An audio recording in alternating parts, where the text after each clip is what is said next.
Ամենապրակտիկ հարցը, որը մի ասենք 20 դոկտոր պրոֆեսոր կարդացել է գիրքս, ասել են, սենց չի կարելի գրել, այնպես չի կարելի անել, կռիվները նեղե, ես իմ չեղի, բայց այդ պրակտիկ հարցը ինձ ոչ ոք չի տվել։ Ես ասացի, որ չկա, որ իմ ենթադրությունն է, դա այս պատճառներով։ Հետո ասաց, որ իսկ դուք ինչ եք ակնկալում, ինչ կարող ենք անել ձեզ համար, բառացի չեմ հիշում էլ։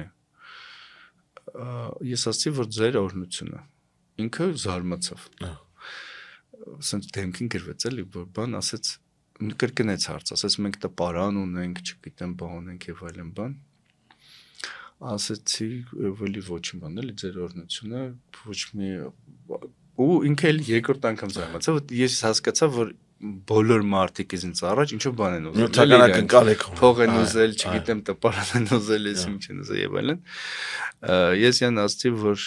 մի հատ բան կա, որ Տերյան եկել դիմա տվել Էջմիածին, ուզեցել է ռուսաց լեզու գրականություն դասավանդի ճեմարանում, բայց մերժել են իրեն, ասի կարող է մի օր դրա հետևից գալ, բան ինքը ժպտաց բան։ Ու ես շատ տպավորված այդ հանդիպումից,